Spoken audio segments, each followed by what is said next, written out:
Sidearm whip, scores! Now in front, Fennell scores! Ball Rabel, splits two and scores! Kylie O'Miller showing off those shifty skills and finishes that shot behind Liz Hogan. Kelly, not shy, bounces one home! What a start! Welcome everyone to Pro Lacrosse Talk. I'm Hutton, he's Adam, and together we are your main source for Pro Lacrosse news. Hello Pro Lacrosse fans, we're happy to have you for another episode of Pro Lacrosse Talk. I'm with my co-host Adam. Adam, how are you doing today? I'm good, Hutton. How are you? Doing great. Had a lot of great lacrosse games on this weekend. I was fortunate enough to go actually see one of them live in person. We'll talk about that a little bit. I went to Red Bull Arena for PLL Week 2 on the Sunday game. Great game to be in the stands for. I heard it was even better to be watching from the NBC broadcast, so we'll go into that a little bit more. But let's first start out with our fast break segment. We'll go a little faster than we did the last weekend.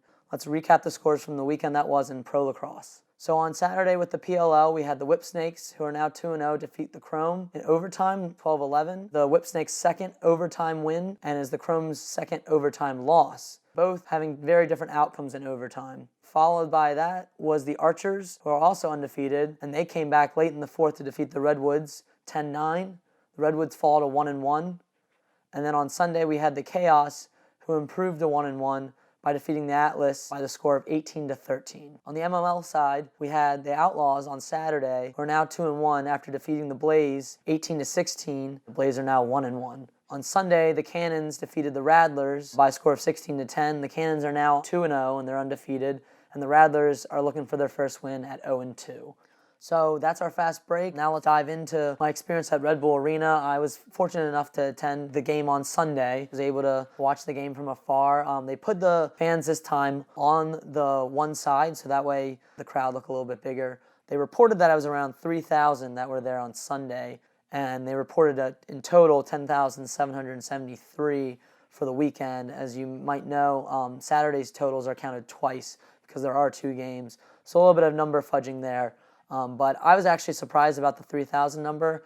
It really didn't look like there was more than 2,000 there when I was there. And, I did a rough estimate, just calculating how many rows of seats were in the stands. I don't know, I think 3,000 was a little bit of a stretch. Maybe that's the ticket sales they got. But that's what I saw. Obviously they want a higher attendance. The attendance was a little low compared to the 13,500 in Boston. But you and I both talked about how the venues so far haven't actually been in the best places. The venues themselves are great. Don't get me wrong there, but they actually haven't been in the best of places. If you want to dive into that a little bit, Adam. Sure. We talked Foxborough, kind of not technically in Boston, obviously, and kind of same thing goes with Red Bull Arena. It's definitely in New Jersey, not New York, where it's a little more hustle and bustle. Mm-hmm. Same thing kind of going forward with a few of the places. Whether you're talking about championship weekend in Philly, which hopefully will be packed after the season and whatnot. But once you hit to places like Columbus and a few of the other areas, we'll see what the turnout is. I'm hoping for the second go around at Red Bull for the PLL semifinals, it'll get a little bit bigger of attendance. And obviously talking about what we see from the ratings, I bet a lot of people were initially watching on TV, and hopefully as the season progresses, those numbers in the stands keep getting higher and higher. Absolutely, yeah. As you mentioned, Red Bull Arena is actually in New Jersey. They obviously advertise it as New York. It's right outside New York City, but it's not that easy to get to either by car, a little bit easier by public transportation. But if you're living, in Long Island, you're still looking at a 45-minute to an hour drive, and that's obviously where predominantly the biggest group of lacrosse fans are. And even Manhattan, it's still more of a 20 to 30-minute commute, which isn't terrible. But, it's in Harrison, New Jersey, which right across the water from Newark, which isn't the super best area. I think, I'm really interested to see what locations like Baltimore, which, will be at Hopkins, Atlanta, which their stadium is a soccer stadium, but it's in, much closer to the city. And D.C., is in the Navy Yard right near Nationals Park. So I'm much interested to see how those places do, which they'll be coming up after Chicago. So we'll get to see how those venues do. But, the attendance isn't bad. I know it's been reported that the MLL's attendance has averaged around 3,600, I think, in the past. Denver kind of skews that a little bit because they're usually, getting a crowd of 7,000 consistently. But, the Cannons did great their first week. They had 6,000 at their home opener. So right now I think the community ties are showing to have a little bit more pull when it comes to a bigger crowd draw. Obviously people want to go see their home team.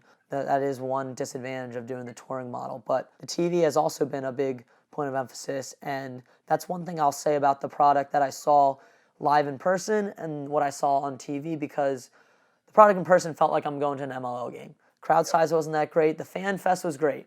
Don't get me wrong, the fan experience is great. You have the players that aren't playing there during the fan fest, interacting with the fans. So it's a great experience. But, it's no Memorial Day weekend. And they know that going into it. But on the flip side, I think if you look at the game live, it's an average product. When you watch it on TV, it's miles and miles ahead of the game. Really feels like a real professional sports broadcast. NBC's done a phenomenal job with the graphics, all the different technology that they've had, shot speed, the in-person interviews. I mean, how was the game on NBC? What did you see from it on Sunday?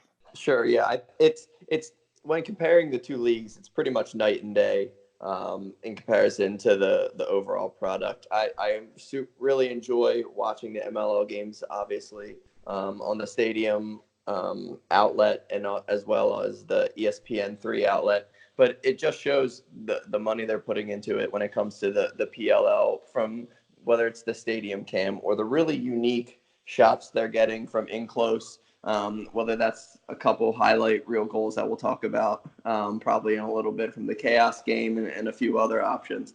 But it's night and day. It looks like when you think of an NBC telecast for Sunday Night Football or something like that, it's exactly the same. The opportunities to actually be able to talk to the players while they're on the field is pretty unique as well from the lacrosse side of things. So it's just well produced, well put together, unique shots that we haven't seen in a lacrosse game before. And what's cool too is it's not really that just left to right shot you see on online college games or MLL games. They have that north to south feel as well from over top. So it's pretty unique, and we haven't seen it before. So that from that side of things, it's been fantastic so far. And we actually talked obviously about last week how they didn't really censor a lot of it this week. I forgot to mention to you, they actually had precursor warnings a couple times throughout the games on the feed, not on the NBC feed, but on the NBC Gold feed. Yep, yeah.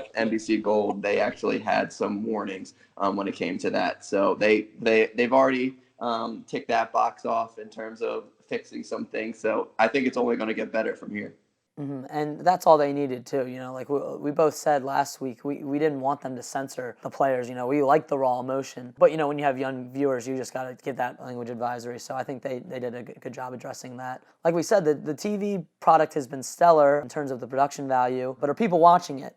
And that's what I really wanted to know. And I was worried that we weren't going to really get any statistics to show that. But on Wednesday, Nielsen released their ratings, and on Showbuzz Daily, the numbers came down, and the Atlas Chaos game on Sunday got a .29 Nielsen rating. Connor Wilson of Lacrosse All-Stars was the first to report this on Wednesday.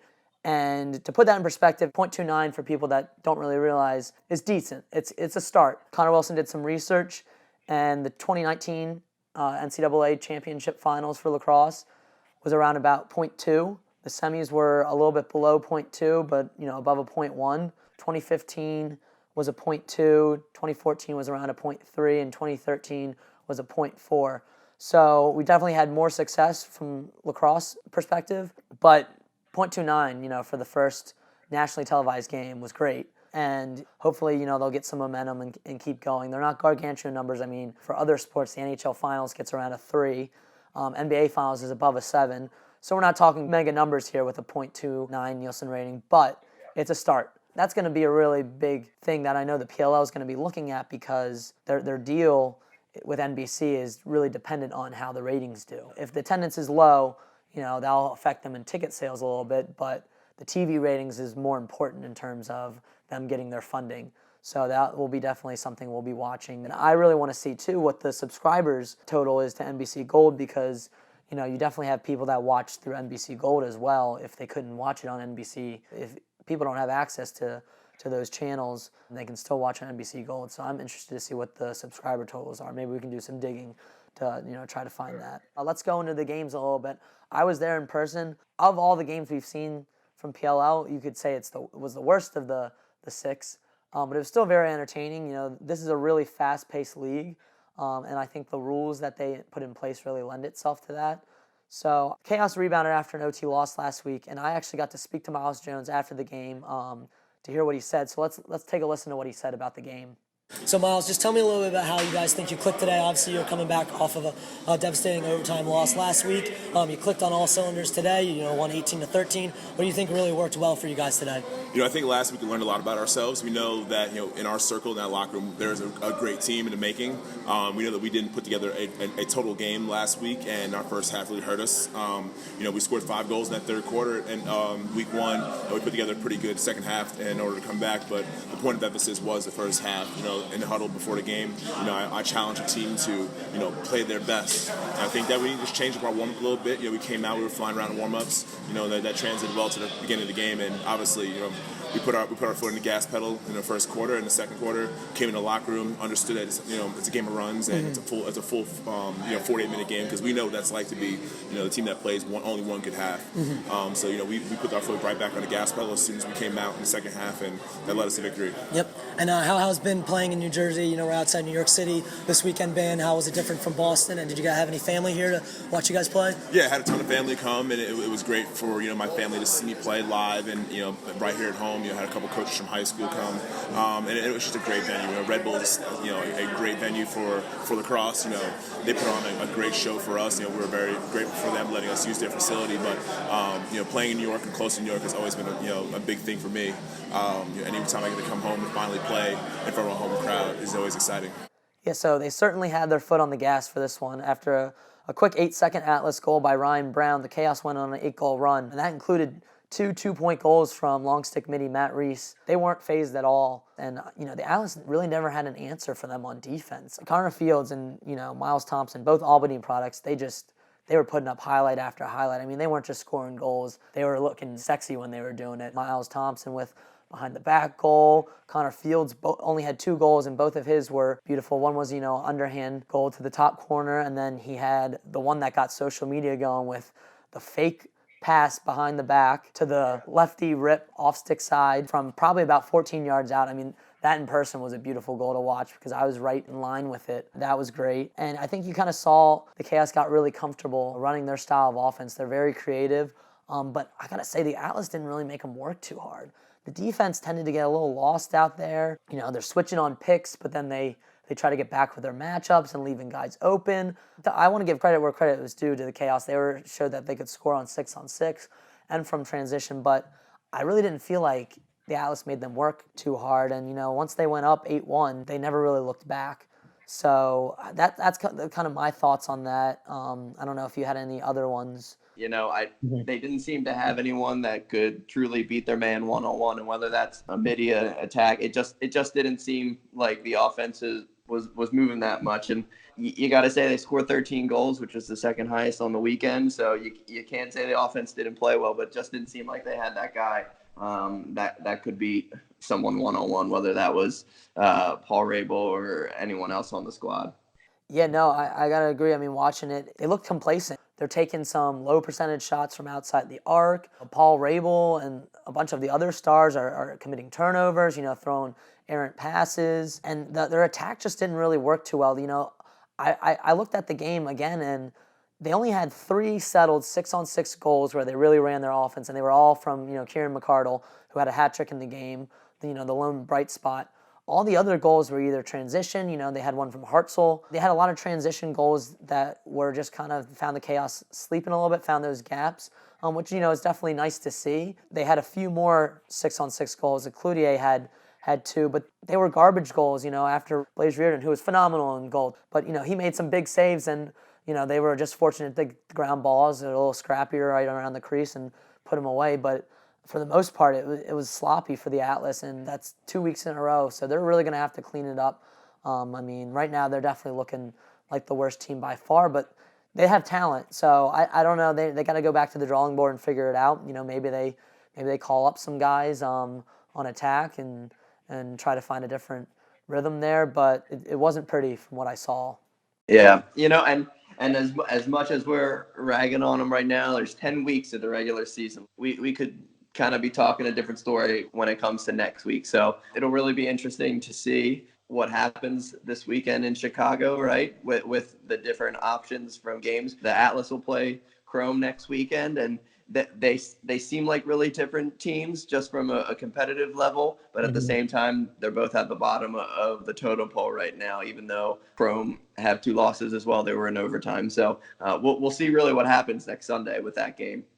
Absolutely. Going off of that, on the flip side, you have the Chrome, who are also 0-2. They've obviously played a little bit better. They've lost, 2 close ones in overtime that could have gone their way. Tell me a little bit about the Whipsnakes Chrome game that we saw this weekend. Sure. No, super competitive battle. Obviously, 2 teams that went into OT in week 1 as well. Both times now, the Whipsnakes came out victorious, while the Chrome not so much, unfortunately. This one had some pretty intriguing stories in Cage, John Galloway, Kyle Burnlore. Both played really exceptionally well throughout the game. Both had over 5 saves within about the first 15 minutes of the game. So they played really well both ways. End of the first quarter, you probably saw there was a bit of a skirmish between the 2 squads. You've seen that a lot so far in the last 2 weeks. There's been a lot of chat and a lot of trash talk and kind of the refs breaking up a lot. So I'm curious to hear your thoughts on that play if you saw the replay. I think the Whipsnakes kind of play with a chip on their shoulder. Jim Stagnita's group is, mostly made up of Maryland players, whether it be the Terps or, even some Towson guys. I think they play a style that is kind of unique, and I think that lends to them being, 2-0. And we'll talk about the Archers a little bit because they're another team that I think also have a unique style that is also, they kind of found their identity. Go back into Atlas, I think that's where they're struggling is they don't have an identity. The Whipsnakes play a very creative style on offense, and they're gonna beat you in the mouth a little bit.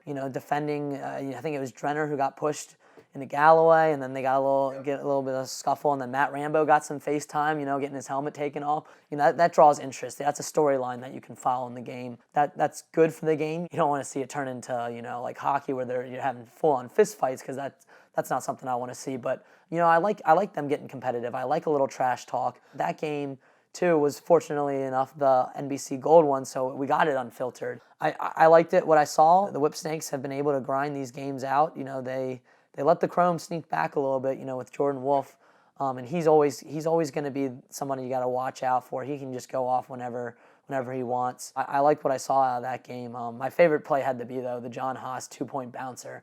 I can't wait to see more 2-point bouncers, because we've been seeing a lot of takes from beyond the arc, but if you can get that bounce right, you can see a lot of good goals like that. So, and then on the flip side, you got the Chrome.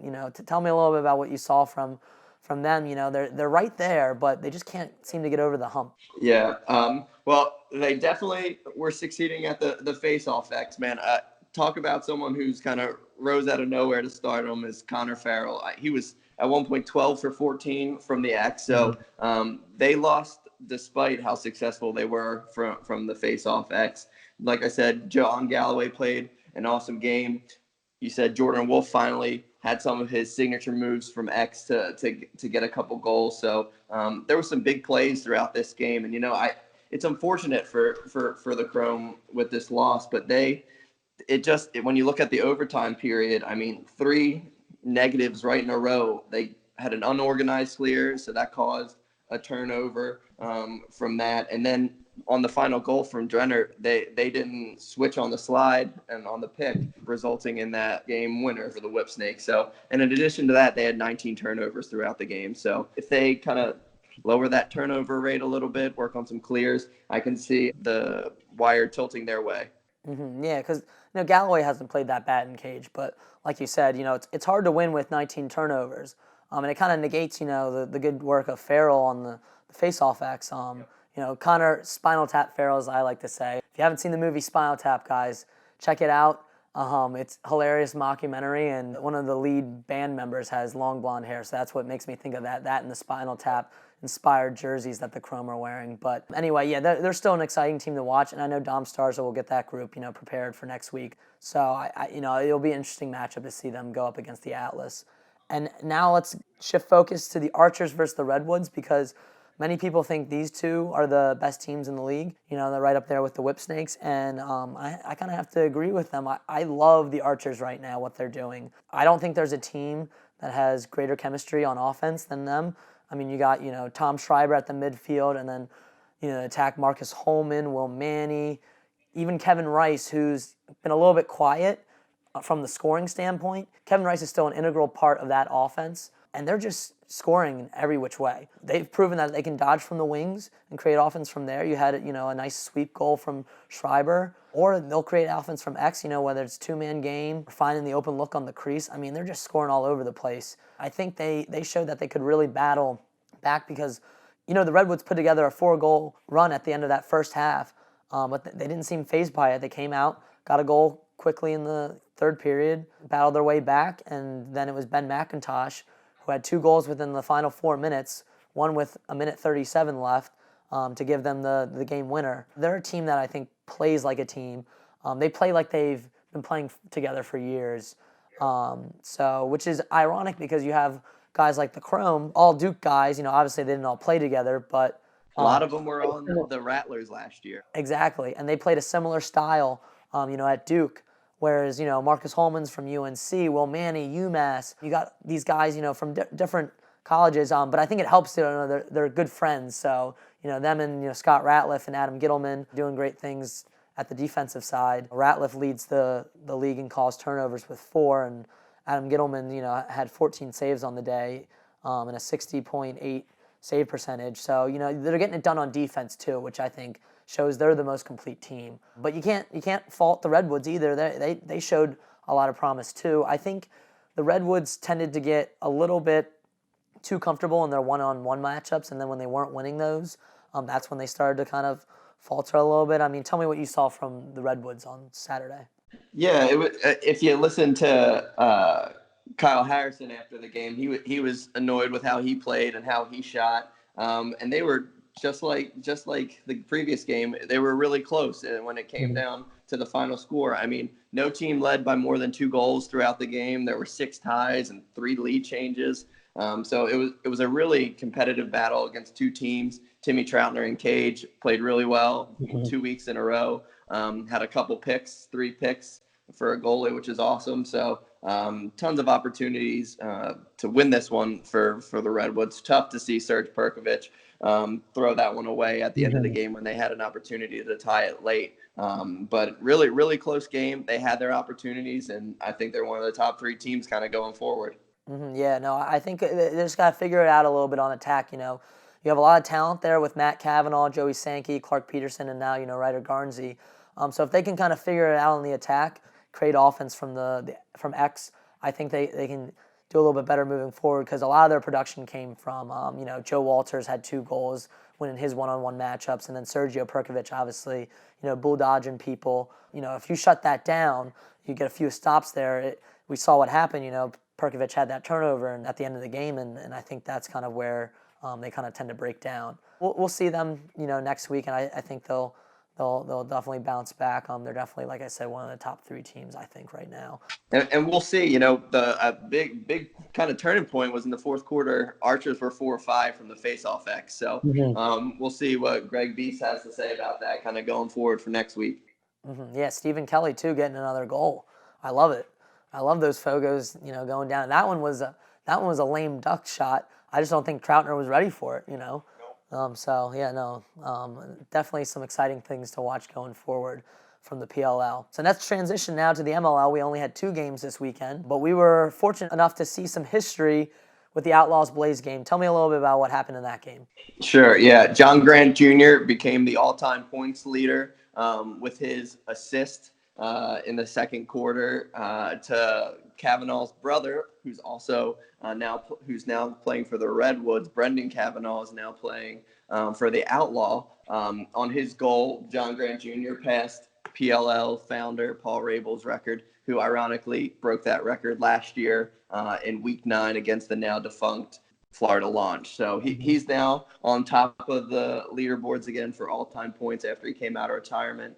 We kind of talked a little bit about that last week, whether what his reasons for coming out of retirement to break that record were. But this was a high-powered offensive battle between the two squads. You know, Zach Currier had another awesome game. Shane Jackson for the Blaze. Yeah, 5 goals and 2 assists for Shane Jackson. Yep. The Outlaw have 3 of the top 6 point leaders currently after 2 weeks for the MLL. So between Shane Jackson, Tommy Palasek, who combined for 13 points in this one, it was an awesome game to watch. High-powered offense on both sides. And despite having an under 50% save percentage for the game, Dylan Ward played really, really well in cage for the Outlaw. So was able to get the W for them with some late saves in the fourth quarter to solidify that victory. So awesome game to watch. Awesome game. Mm-hmm. I think these two teams are, obviously have a few defensive shortcomings, but I think they're going to be the offenses to watch. In the MLL, obviously you still got the Bayhawks, which are great, led by Steele Stanwyck and Lyle Thompson. But these two offenses are, showing a lot of creativity as well. I mean, Shane Jackson's 1 goal was behind the back, some beautiful plays on offense. So yeah, definitely some teams to watch. And I think it was a more high-powered game this time around because these teams had just played each other the week prior. So they kind of had each other figured out on defense. So I think that kind of, lends itself to, the 34 goals that were scored in this game. Great game. Congrats to John Grant Jr. on the career points for the MLL, and he'll definitely be adding some more as the season progresses. Yeah, it'll be fun to see when it's going to happen. He's going to be the first player in MLL history to get to 600 points, which will be pretty cool. That's another monument that he'll be able to get to at some point. Yep. So then that takes us to our final MLL game, Cannons at Rattlers. This game in the first half, man, was a snooze fest. It was all Cannons. They got up to an 8-0 lead, and they just never really looked back. Kyle Jackson was the leading goal scorer. He had 4. Mark Cockerton was a little bit quiet today. He only had 2 goals compared to his 6-goal performance from week 1. But the Cannons, I think, are the real deal on offense. I don't think they've played the best opponents so far. I think the Lizards are a solid team, and they just barely beat them 13-12 last week. And then the Rattlers, I think, again, just a team that's kind of a little lost without their stars that were on the team last year that are now playing in the PLL. They're a young team. But it was nice to see Jack Kern score his first 3 goals of 2019, so that was kind of nice to see. And rookie Jake Sayao, Junior Sayao's son, scored his first MLL goal for the Rattlers too. They were down 8-0. They could have just, mailed it in, and they ended up losing 16-10. So kudos to them for at least grinding back a little bit, but this game was really never in doubt for the Cannons. Yeah, and Mark Cockerton was kind of quiet, as you said, but it seemed like the Rattler defense was making a really strong effort to not allow him to have the goal. They unfortunately didn't do a good job with the rest of the players on the field stopping them. So it was a tough one to watch. I watched the first half. It was rough to watch. It'll be interesting to see how the Rattlers go forward after this to kind of get their season back on the right foot. So we'll see what happens. Mm-hmm, absolutely. Well, that concludes our MLL recap. There's no WPLL games this week, and obviously NLL is in the off season. So that's going to really wrap our podcast. But before we go, let's do a little bit of overtime. What are you looking forward to most this coming weekend?